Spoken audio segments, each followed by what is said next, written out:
Թվում է, գիտության անհասանելի աշխարհում ոչինչ չկա բացահայտելու։ Մարդիկ ստեղծել են անօդաչու թռչող սարքեր, կլոնավորել են կենդանիներ, թռել են տիեզերք, անգամ վայրէջք կատարել այլ մոլորակի վրա։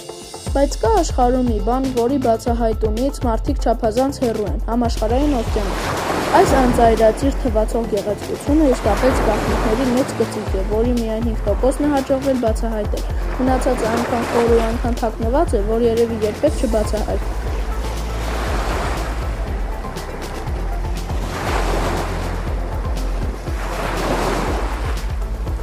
Երբևէ մտածել եք, որ օվկիանոսի հատակում կան գետեր, լճեր և ջրվեժներ։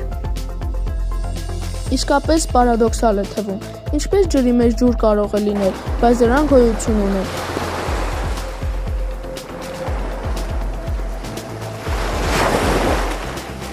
Բերմուդյան եռանկյուն։ Սա երևի թե օվկիանոսի ամենամեծ առեղծվածն է։ Բանն այն է, որ Բերմուդները Ֆլորիդան ու Պուերտո Ռիկոն կապող երևակայական գծերով կազմած եռանկյունին պարզապես անհետացնում է ամեն ինչ։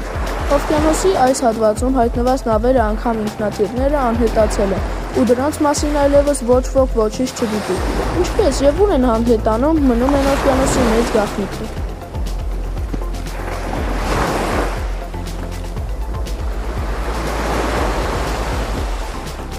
Եթե դուք գնաք Կուբա, հագնեք ջրասուզորդից գեստ և սուզվեք, ապա հատակում կարող եք տեսնել հսկայական մի քաղաք։ Ինչպես է այն հայտնվել օվկիանոսում, ով է կառուցել այն, ովքեր են ապրել այնտեղ, մարդիկ, թե ստորջրյա առեղծվածային կերպարներ, ոչ ոք չգիտի։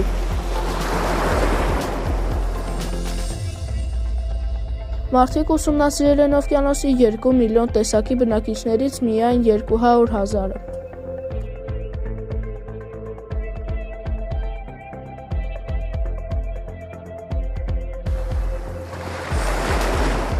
Իսկ հիմա ամենատխուր փաստի մասին։ Համաշխարհային օվկիանոսի աղտոտվածությունը հասել է անկառավարելի չափերի։ Ամեն տարի 60 միլիոն տոննա աղ գցվում է օվկիանոս։ Քանի որ դրա մեծ մասը պլաստիկ է ու չի քայքայվում, ապա այն կմնա օվկիանոսում հարյուրավոր տարիներ։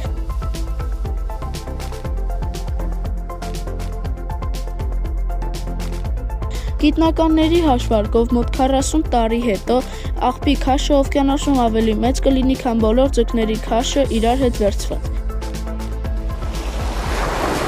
Ի դեպ, թթվածնի 70% արտադրվում է հենց օվկիանոսի հատակում գտնվող ջրիմուռների միջոցով։ Եթե դրանք վերանան, ապա շուտով կանհետանա նաև ամբողջ երկիր մոլորակը։